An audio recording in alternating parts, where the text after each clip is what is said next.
नमस्कार, मैं हूं शालिनी और आप देख रहे हैं देश न्यूज का खास कार्यक्रम, जिसमें आज हम बात करने वाले हैं कर्पूरी ठाकुर को मिल रहे भारत रत्न पर।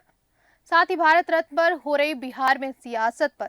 आपको बता दें, लोकसभा चुनाव 2024 से पहले बिहार के पूर्व मुख्यमंत्री कर्पूरी ठाकुर एक बार फिर से प्रदेश की सियासत में प्रासंगिक हो गए हैं। सभी पार्टियां उन्हें अपना बताने की कोशिश में जुट गई हैं। आलम यह है कि कर्पूरी ठाकुर की 100वीं जयंती पर सत्ताधारी जेडीयू और आरजेडी दोनों अलग अलग कार्यक्रम आयोजित कर रहे थे। उधर बिहार के पूर्व सीएम कर्पूरी ठाकुर को भारत रत्न देने का ऐलान के बाद पीएम नरेंद्र मोदी ने कर्पूरी ठाकुर के बड़े बेटे जदयू राज्यसभा सांसद रामनाथ ठाकुर को फोन कर बधाई दी। वहीं एक तरफ जहां जेडीयू आरजेडी की तैयारी देखने को मिली, जेडीयू की तरफ से जहां वेटनरी ग्राउंड में मेगा रैली का आयोजन किया गया, वहीं RJD Shri Krishna memorial hall में कार्यक्रम आयोजित किया गया। साथ ही जेडीयू एमएलसी संजय गांधी ने दावा किया कि वेटनरी ग्राउंड में आयोजित रैली में 2 लाख से ज्यादा लोग शामिल होंगे। इधर आरजेडी की तरफ से भी बड़ी भीड़ जुटाने का दावा किया जा रहा था, जबकि बीजेपी खुद को कर्पूरी ठाकुर का सबसे बड़ा हितैषी मान रही है। पार्टी की तरफ से भी उनकी 100वीं जयंती पर कार्यक्रम आयोजित किया गया। इससे पहले उपेंद्र कुशवाहा की रालोजद और प्रशांत किशोर के जनसुराज ने भी कर्पूरी जयंती का आयोजन किया। वहीं पीएम मोदी ने मंगलवार को कर्पूरी ठाकुर पर एक लेख लिखा। इसके बाद सोशल मीडिया पर एक पोस्ट की। मुझे इस बात की बहुत प्रसन्नता हो रही है कि भारत सरकार ने सामाजिक न्याय के पुरोधा महान जननायक कर्पूरी ठाकुर जी को भारत रत्न से सम्मानित करने का निर्णय लिया है।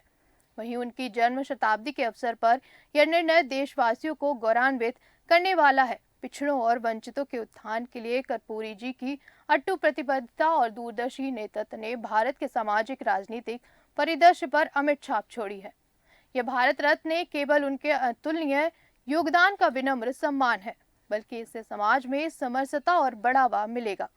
साथ ही एक तरफ पॉलिटिकल एक्सपर्ट्स कहते हैं कि कर्पूरी ठाकुर ईबीसी समुदाय से ताल्लुक रखते थे।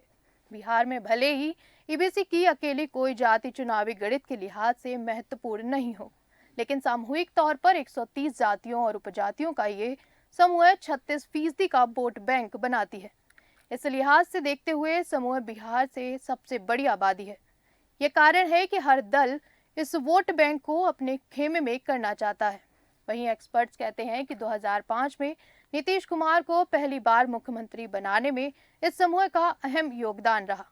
यादव जी की आबादी मुकाबले उन्होंने ईबीसी की छोटी छोटी जातियों को अपने साथ छोड़ा और एक वोट बैंक बनाने में कामयाब रहे। साथ ही सरकार में आने के बाद उन्होंने पंचायत सत्र से लेकर राज्य सरकार तक में ईबीसी की हिस्सेदारी बढ़ाई। वहीं जातीय गणना की रिपोर्ट के बाद सबसे ज्यादा लाभ ईबीसी को मिला। उनके आरक्षण को 12% से बढ़ाकर सीधा 25% कर दिया गया। ऐसे में ईबीसी को नीतीश कुमार को कोर वोट बैंक माना जाता है। वे किसी भी परिस्थिति में इसे खोना नहीं चाहते थे। चलिए जान लेते हैं कि आखिर कर्पूरी प्रासंगिक क्यों बन गए हैं। कह सकते हैं कि वे अति पिछड़ा वर्ग में जन्मे थे और मौजूदा समय में बिहार में ईबीसी की आबादी 36% है। वहीं कर्पूरी ठाकुर के सामाजिक न्याय का मसीहा माना जाता है, जिनके अनुसरण का दावा जेडीयू, आरजेडी और बीजेपी तीनों पार्टियों के नेता कर रहे हैं। साथ ही बिहार के मुख्यमंत्री रहते हुए कर्पूरी ठाकुर ने देश में पहली आर्थिक आधार पर सवर्णों को 3% आरक्षण दिया था, जिसे बाद में खत्म न करने पर जोर दिया गया। ये भी बड़ी वजह हो सकती है। वहीं एक जेडीयू का दावा है कि नीतीश कुमार ने कर्पूरी का सपना पूरा किया। वहीं जेडीयू एमएलसी संजय गांधी ने बताया था कि कर्पूरी ठाकुर की 100वीं जयंती के अवसर पर हमारी भव्य तैयारी की गई। पूरे बिहार से 2 लाख से ज्यादा लोग कार्यक्रम में शामिल हुए। मुख्यमंत्री नीतीश कुमार ने अति पिछड़ों के सपनों को पूरा किया है। नीतीश कुमार से शुरू कर्पूरी जयंती मनाते आ रहे हैं। उन्होंने इसकी शुरुआत की थी। इसका चुनाव से कोई लेने देना नहीं है, ये कहा जा सकता है, क्योंकि वे शुरुआत से ही इसे मनाते आ रहे हैं। हालांकि कर्पूरी को भारत रत्न मिलने पर बिहार में सियासत गर्माहट देखने को मिली है। वहीं अगर बात की जाए कर्पूरी ठाकुर के जीवन की, तो 24 जनवरी 1924 को समस्तीपुर के पितौंजिया में कर्पूरी का जन्म हुआ था, जो कि अब कर्पूरी ग्राम के नाम से जाना जाता है। कर्पूरी ठाकुर बिहार में एक बार उप मुख्यमंत्री, 2 बार मुख्यमंत्री और दशकों तक विधायक और विरोधी दल के नेता रहे। साथ ही 1952 की पहली विधानसभा में चुनाव जीतने के बाद वे बिहार विधानसभा का चुनाव कभी नहीं हारे।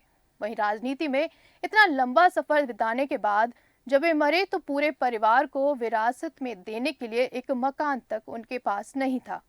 ना तो पटना में, ना ही पैतृक घर में वो 1 इंच जमीन जोड़ पाए।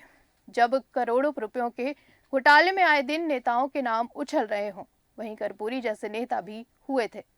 विश्वास ही नहीं होता कि उनकी ईमानदारी कई किस्से आज भी बिहार में आपको सुनने को मिल सकते हैं। उनसे जुड़े कुछ लोग बताते हैं कि कर्पूरी ठाकुर जब राज्य के मुख्यमंत्री थे तो उनके रिश्ते में उनके बहनोई उनके पास नौकरी के लिए गए और कहीं सिफारिश की, नौकरी लगवाने के लिए कहा। उनकी बात सुनकर कर्पूरी ठाकुर गंभीर हो गए। उसके बाद जब जेब से 50 रुपए निकाल कर उन्हें दिए और कहा, जाइए उत्सरा आदि खरीद लीजिए, अपना पुश्तैनी धंधा आरंभ कीजिए। एक दूसरा उदाहरण है कर्पूरी ठाकुर जब पहली बार उप मुख्यमंत्री बने या फिर मुख्यमंत्री तो अपने बेटे रामनाथ को खत लिखना नहीं बोले। इस खत में लिखा था कि इसके बारे में रामनाथ कहते हैं, पत्र में 3 ही बातें लिखी थी, तुम इससे प्रभावित नहीं होना, कोई लोभ लालच देगा तो उस लोभ में मत आना, मेरी बदनामी होगी।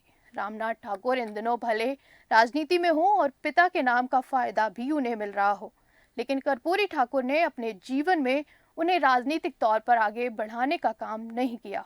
प्रभात प्रकाशन ने कर्पूरी ठाकुर पर महान कर्मयोगी जननायक कर्पूरी ठाकुर नाम से 2 खंडों की पुस्तक प्रकाशित की।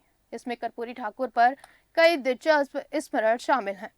उत्तर प्रदेश कदावार नेता हेमवती नंदन बहुगुणा ने अपने स्मरण में लिखा, कर्पूरी ठाकुर की आर्थिक तंगी को देखते हुए देवीलाल ने पटना में अपने एक हरियाणवी मित्र से कहा था, कर्पूरी जी कभी आपसे 5 और 10 रुपए मांगे तो उन्हें दे देना, आप पर कर्ज रहेगा। आपको बता दें, कर्पूरी की वाणी पर कठोर नियंत्रण था। वे भाषा के कुशल कारीगर थे। उनका भाषण आडंबर रहित, ओजस्वी, उत्साहवर्धक तथा चिंतन परक होता था। कड़वा कड़वा सच बोलने के लिए वे इस तरह के शब्दों और वाक्यों का व्यवहार में लेते थे जिसे सुनकर प्रतिपक्ष तिलमिलाओ उठता था, लेकिन यह नहीं कह पाते कि कर्पूरी जी उन्हें अपमानित किया है। उनकी आवाज बहुत ही खनकदार और चुनौतीपूर्ण होती थी, लेकिन यह उसी हद तक सत्य, संयम और संवेदना में भी भरपूर होती थी जो कि कर्पूरी जी जब कोई गुमराह करने की कोशिश करता तो वो जोर से झल्ला उठते थे। क्रोध से उनका चेहरा लाल हो उठता। ऐसे अवसरों पर वे कम ही बोल पाते थे, लेकिन जो नहीं बोल पाते थे वह सब उनकी आंखों में साफ साफ झलकने लगता था। फिर भी विषम से विषम परिस्थितियों में भी शिष्टाचार और मर्यादा की लक्ष्मण रेखाओं का उन्होंने कभी भी उल्लंघन नहीं किया। सामान्य, सरल और सहज जीवन शैली के हिमायती कर्पूरी ठाकुर जी प्रारंभ से ही सामाजिक और राजनीतिक अंतर्विरोधी से जूझना पड़ा था। ये अंतर्विरोधी अनोखे थे और विघटनकारी भी। हुआ यह कि आजादी मिलने के साथ ही सत्ता पर कांग्रेस काबिज हो गई। वहीं बिहार में कांग्रेस पर ऊंची जातियों का कब्जा था। ये ऊंची जातियां सत्ता का अधिक से अधिक स्वाद चखने के लिए आपस में लड़ने लगी। पार्टी के बजाय इन जातियों के नाम पर वोट बैंक बनने लगे। सन 1952 के प्रथम आम चुनाव के बाद कांग्रेस के भीतर ही कुछ संख्या बहुल पिछड़ी जातियों ने भी अलग से एक गुट बना डाला, जिसका नाम रखा गया त्रिवेणी संघ। अब यह संघ भी उस महानायक में सम्मिलित हो गया। शीघ्र ही इसके बुरे नतीजे सामने आने लगे। संख्या बल, बाहुबल और धन बल की काली ताकतें राजनीति और समाज को नियंत्रित करने लगी। वहीं राजनीतिक दलों का स्वरूप बदलने लगा। निष्ठावान कार्यकर्ता औंधे मुंह गिरने लगा और वहीं कर्पूरी ने केवल इस परिस्थिति का डटकर सामना किया, बल्कि इन प्रवृत्तियों का जमकर भांडाफोड़ भी किया। देश भर में कांग्रेस के भीतर भी कई तरह की बुराइयां पैदा हो चुकी थी, इसलिए उसे सत्तायुक्त करने के लिए 1967 के आम चुनाव में डॉक्टर राम मनोहर लोहिया के नेतृत्व में गैर कांग्रेसवाद का नारा दिया गया। कांग्रेस पराजित हुई और बिहार में पहली बार गैर कांग्रेसी सरकार बनी। सत्ता में आम लोगों और पिछड़ों की भागीदारी बढ़ी। कर्पूरी जी उस सरकार में उप मुख्यमंत्री बने। उनका कद ऊंचा हो गया। उसे तब और ऊंचाई मिली जब वे 1977 में जनता पार्टी की विजय के बाद बिहार के मुख्यमंत्री बने। हुआ यह था कि 1977 के चुनाव में पहली बार राजनीतिक सत्ता पर पिछड़ा वर्ग को निर्णायक बढ़त हासिल हुई थी, मगर प्रशासन तंत्र पर उनका नियंत्रण नहीं था। इसलिए सरकारी नौकरियों में आरक्षण की मांग जोर शोर से जाने लगी। कर्पूरी जी ने मुख्यमंत्री की हैसियत से उक्त मांग को संविधान समस्त मानकर एक फॉर्मूला निर्धारित किया और काफी विचार विमर्श के बाद उसे लागू भी कर दिया। इस पर पक्ष और विपक्ष में थोड़ा बहुत हल्ला भी हुआ। वहीं अलग अलग समूहों ने एक दूसरे पर जातिवाद होने का आरोप भी लगाया, मगर कर्पूरी जी का व्यक्तित्व निरापद रहा। उनका कद और भी ऊंचा हो गया था। अपनी नीति और नियति की वजह से सर्व समाज में नेता बन गए थे। वहीं बता दें, कर्पूरी ठाकुर होने की कहानी भी बहुत दिलचस्प है। वशिष्ठ नारायण सिंह लिखते हैं, समाजवादी नेता रामनंदन मिश्र का समस्तीपुर में भाषण होने वाला था, जिसमें छात्रों ने कर्पूरी ठाकुर से अपने प्रतिनिधि के रूप में भाषण कराया। उनके ओजस्वी भाषण सुनकर मिश्र ने कहा कि यह कर्पूरी नहीं, कर्पूरी ठाकुर है और अब इस नाम से तुम लोग इसे जानोगे। तभी से कर्पूरी का नाम कर्पूरी ठाकुर बन गया। बता दें, वे राजनीति में कांग्रेस पार्टी की राजनीतिक चालों को भी समझते थे। समाजवादी खेमे के नेताओं को, महत्वाकांक्षाओं को भी भली भांति समझते थे। वे सरकार बनाने के लिए लचीला रुख अपना कर किसी भी दल से गठबंधन कर सरकार बना लेते थे, लेकिन अगर मन मुताबिक काम नहीं हुआ तो गठबंधन तोड़कर निकल भी जाते थे। यही वजह है कि उनके दोस्त और दुश्मन दोनों को ही उनके राजनीतिक फैसलों के बारे में अनिश्चितता बनी रहती थी। कर्पूरी ठाकुर का निधन 64 साल की उम्र में 17 फरवरी 1988 को दिल का दौरा पड़ने से हुआ था। इसी के साथ फिलहाल इस कार्यक्रम में इतना ही। अब देखना यह होगा कि सियासत और भारत पर राजनीति कहां तक दम भरेगी और इससे लोकसभा चुनाव पर क्या असर पड़ेगा। फिलहाल इस कार्यक्रम में इतना ही। अधिक जानकारी के लिए देखते रहिए देश न्यूज। तब तक के लिए नमस्कार।